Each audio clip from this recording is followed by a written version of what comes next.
Hadirin yang saya hormati, ada kopi nggak Pak? Iya kan kalau di subuh ada kopi nggak? Kita tahu, kita ulas secara sedikit. Baginda Rasul Muhammad Shallallahu Alaihi Wasallam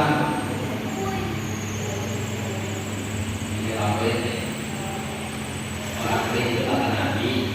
Atau kalau namaku disebut nggak menyaut itu orang pelit sepelit-pelitnya. Kalau ada nama Muhammad disebutkan tidak nyaut, tidak sholawat, itu tanda orang pelit di akhirat, susah dapat syafaat. Itu Nabi yang bilang al-bahil man dzukira ismi walam yusalli alayya. Orang yang pelit, orang yang ketika namaku kata Muhammad dipanggil tidak menjawabnya dengan sholawat. Kapan saja, di mana saja, asal jangan di WC. Kalau kita dengar Muhammad disebutkan, baca Shallallahu Alaihi Wasallam atau Shallallahu Alaihi, itu sautan kita, bukti kita cinta. Setiap kali kita mengucapkan nama junjungan kita Muhammad, kita menjawabnya dengan sholawat. Makanya kalau ada pembukaan dalam doa, biasanya kalau saya biasanya doakan Allahumma sholli ala sayyidina Muhammad. Jangan amin, sholawat dulu, nanti aminnya belum mulai, karena sholawat itu pembuka dalam doa. Jangan amin dulu, baca sholawat dulu sebelum menyauti nama junjungan kita yang disebutkan. Al-Wahil, orang yang paling pelit hidupnya ketika namaku kata Nabi Muhammad dipanggil, disebutkan tapi tidak membaca sholawat kepadanya. Kita umatnya setiap mendengar baginda Rasul disebutkan, kita membalasnya, menyautnya dengan bacaan sholawat. Baik, saya lanjutkan. Junjungan kita baginda Rasul Muhammad Shallallahu Alaihi Wasallam. Sallallahu. Kalau nggak ada, cuma lima yang jawab. Karena nggak ada suaranya. Lalu dengar nggak suara saya? Ya. Nah, masa cuma lima yang jawab sini? Itu enggak ada. Jadi yang klik yang mana? Dalam hati, kalau dalam hati panggilnya begitu namanya. Merenung. Baginda Rasul diutus dalam usia 40 tahun, bergerak dakwah di Makkah selama 13 tahun. Itu dipenuhi dengan berbagai macam tantangan, mulai dari dicaci maki, diolok-olok, dilecehkan, dihinakan, disakiti, disabotase, juga pernah bahkan sampai diancam nyawanya. Itu baginda Rasul, dan itu yang Islam yang terbawa kepada baginda Rasul tidak seberapa. Artinya belum memuaskan hasilnya. 13 tahun berdakwah di Makkah, sampai akhirnya Allah memerintahkan baginda Rasul untuk segera hijrah. Hijrah itu bukan keinginan Nabi Muhammad mencari aman, mencari selamat, bukan. Karena diperintah oleh Allah hijrah ke Madinah. Hijrahnya pun karena orang kafir Makkah itu ganas kasar, maka mereka hijrah itu secara bertahap, ngumpet-ngumpet. Nabi Muhammad saja mulai malam hari mendatangkan supaya tidak ketahuan. Kemudian hijrah ke Madinah. Sebelum Nabi Muhammad hijrah, banyak sahabat-sahabat yang sudah Islam ini secara sembunyi-sembunyi pergi ke Madinah.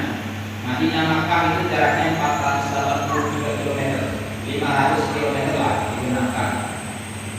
Jalan kaki tidak ada kendaraan. Kalau sekarang pakai bis kira-kira 5 jam. Jadi satu bisnya kecepatannya 1 jam 100 km per jam perjalanannya. Jadi 500 km ditempuh dalam waktu 5 jam. Kalau itu jalan kaki, itu sembunyi-sembunyi sahabat Nabi ada yang berangkat sendiri. Akhirnya mereka yang sudah ke Makkah itu berdakwah. Sahabat Nabi itu berdakwah dulu. Nabi Muhammad pindah hijrah ke Madinah secara sembunyi-sembunyi. Kemudian orang Madinah menyambutnya dengan baik.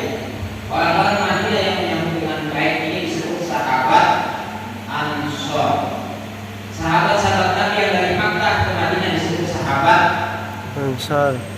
Muhajirin kembali. Nabi Muhammad dari Makkah pindah ke Madinah. Rombongan sahabat Nabi yang ikut pindah ke Madinah, termasuk salah satunya anaknya Abu Lahab. Abu Lahab itu paman yang musuh Nabi, tapi ada anaknya Islam perempuan namanya Darah. Yang dari Makkah ke Madinah ikut Nabi namanya sahabat Muhajirin. Muhajirin itu orang-orang yang hijrah. Karena banyak orang yang hijrah, masjidnya dibikin masjid Muhajirin. Enggak tahu dari mana orangnya, biasanya begitu.